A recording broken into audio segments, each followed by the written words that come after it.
你哋會唔會對某件事好酸好酸噶？拉馬蘇會噶。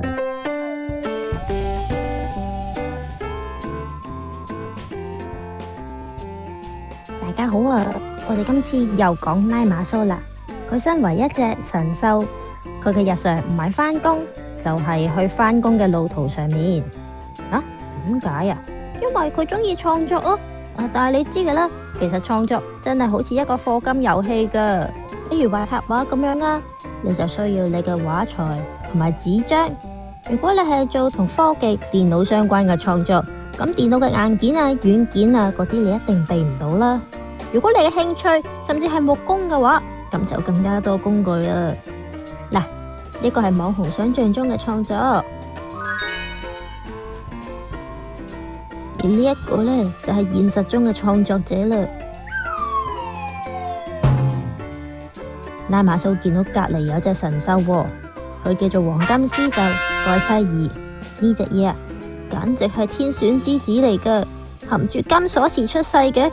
佢出場就內建無限體力同埋滿級裝備，佢唔使返工噶，每日就係喺自己嘅工作室入面畫畫。佢仲有名師指導，同埋仲有各方合作添。最近佢喺展覽上面輕輕咁樣講咗：多啲睇下我嘅作品，唔好再睇我嘅背景啦。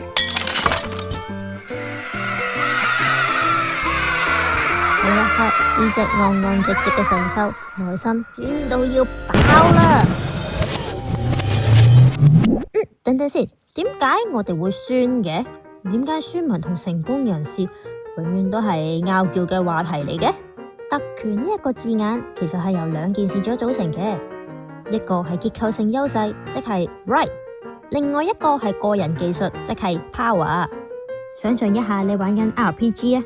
結構性優勢即係代表你出世就已經帶住 buff 噶啦，你喺新手村已經有晒裝備，已經有武器，已經有大師俾咗個必殺技你。比如話蓋西爾屋企有礦，佢唔需要返工，有大師傳承，呢啲就叫做特權啦。至於個人技術就係你辛苦練出嚟嘅，比如話你自己俾錢買糖學習知識，你自己打怪獸攞到裝備，你自己進行任務所獲得嘅資產。喺現實嘅層面嚟講，就好似係你對排版嘅美感啊，你對器材嘅熟練度啊，或者係你識唔識得同委託方溝通啊，又或者你有冇市場營銷能力啊，呢啲都係你嘅個人技術嚟嘅。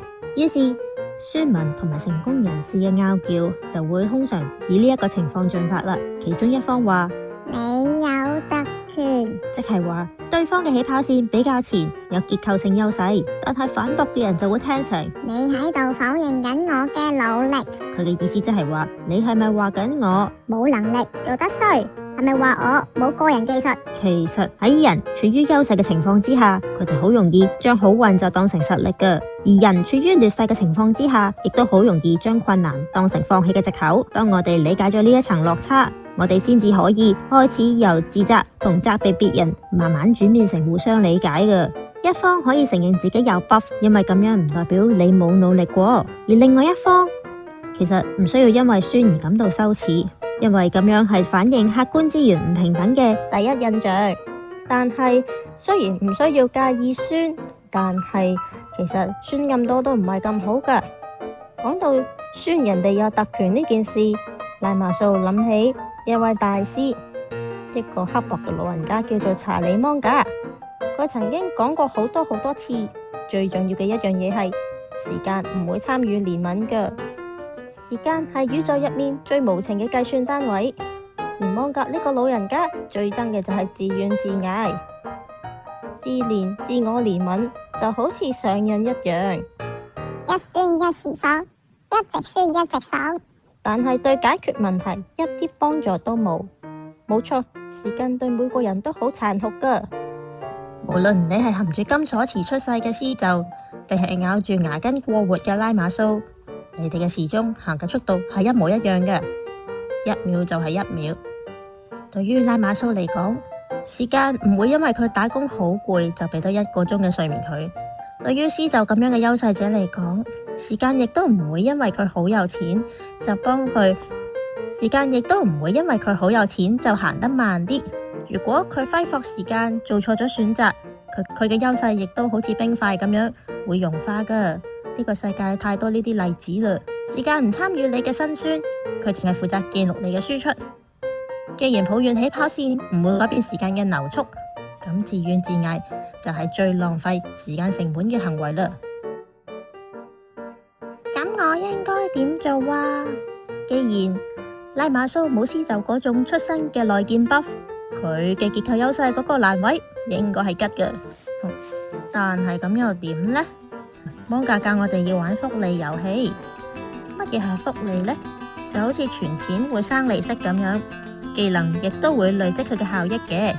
既然拉馬蘇嘅時間比較貴，佢就要學識聰明咁樣話，佢將所有嘅資源、所有僅存嘅時間，可以點喺累積到嘅能力上面，選擇嗰啲今日練咗、聽日仲用到嘅技能，令到每一分努力都可以產生複利。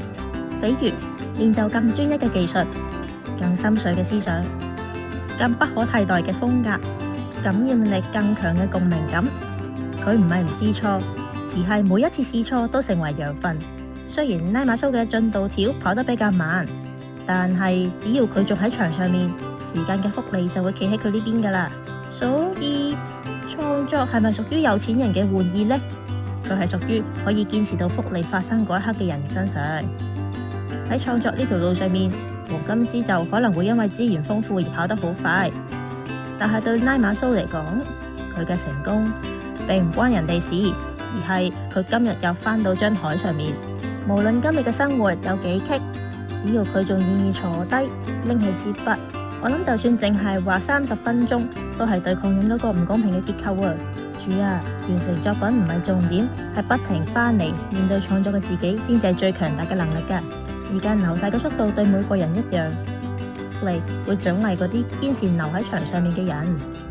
你要唔要一齊堅持啊？